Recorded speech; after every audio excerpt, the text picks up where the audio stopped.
Eto nga't nagkikrave akong gumawa ng chili garlic sauce ng sarili kong version. And bago nga yun, ipiplex ko muna sa inyo ang ginagamit kong food processor stainless na merong low at high speed. So alam naman nating matrabaho ang paghihiwa ng garlic at ng chili, kaya naman ito na lang ang gagamitin natin. At yung lid nga nito, makapal na plastic. Tapos ito nga, may 4 blades na rin siya, kaya mabilis din makahiwa. At napakamura pa nito mga mare. 250 na lang siya nabili. Tapos ito, may rubber din siya sa ilalim para hindi siya gagalaw-galaw pag ginagamit. At ito nga, na-try ko na nga siya sa bawang pero hindi ko na nga na-videohan. Then ito, itatry natin dito sa sili para makita ninyo.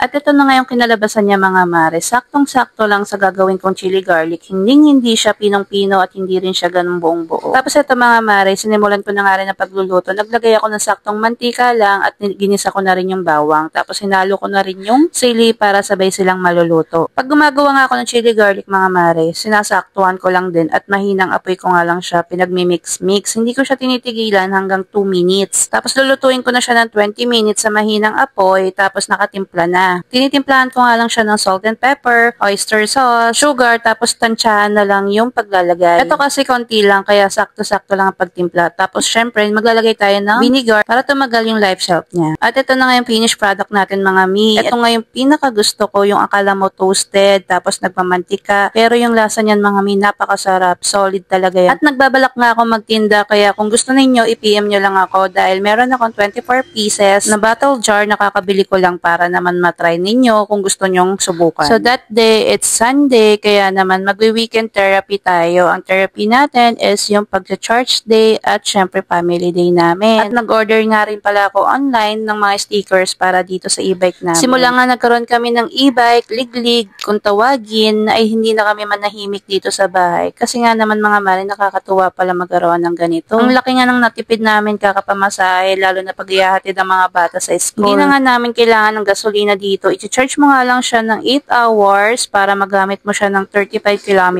At sa isang buwan nga namin gamit siya. Ang nakonsumo lang namin sa kuryente, wala pa yatang 500 ang nadagdag. Kaya sobrang tipid talaga at ang laking tulong sa amin ito. Lalo na kapag mamamalengke, magsisimba at maghahatid sa school at kung saan pa nga kami pumunta. Tapos ito nga pala, may oregano tanim pala dito si Mama Didit at bala ko talagang dagdagan. So syempre, pagbukas ng gate, magbabantay muna tayo at ito, papunta na nga kami sa simbahan. 5:30 nga kami umaalis ng bahay para 6 PM start ng mass, makaupo kami at mapark namin ng maayos si e-bike. Kaya every Sunday talaga for the church ang mga kids, for the church ang family, para kahit papano laging gabayan ni Lord. And bago nga kami umuwi dito, for the snack muna yung mga bata para kahit papano umuwi, busog na, konting dinner na lang sa bahay. So ang favorite nga nilang ni-snack dito, itong siomai, sagu, ayan ang mga laging request ni Angelus. Favorite niya yan dito. Tapos bumili na nga rin si Dada dito ng pizza para naman kay Zoe. Request niya naman yan kay Dada niya. Tuwing weekend lang naman namin natitreat yung mga bata at depende pa rin sa budget ang aming panlibre sa kanila. So dahil dyan, meron tayong extra money, kaya naman bumili na kami at nilubos-lubos namin ang pagmimerienda. Kaya pag uwi nga namin dito, hindi na kami nagsi-dinner. Pero yung mga bata, pinagdi-dinner pa rin namin sila ng kanin para kahit papano hindi sila magutom ng madaling araw. At after nga namin mag-snack, pauwi na nga kami nang may makita si Zoe at talagang ito yung sinabi niya. Siya pa mungkin na wala sa bahay. Saan?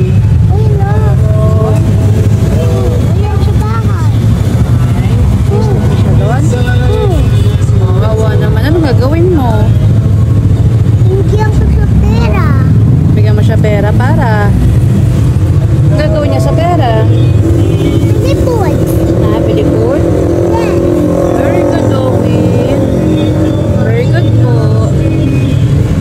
At nakakatuwa nga itong mga batang to dahil yung mga sinasabi namin ay talagang na-adapt nila. At sabi ko nga, kapag meron kayong may tutulong, itulong ninyo. Walang masamang tumulong, lalo na kapag kamag-anak or may mga nangangailangan talaga sa inyo. Alam ni Lord yan kapag tumulong ka, hindi man bumalik sa'yo, hindi man naisoli sa'yo, pero si Lord, sikliglig, umaapaw na blessing ang ibibigay sa'yo ni Lord. So yun lang for today's video. Thank you for watching. God bless!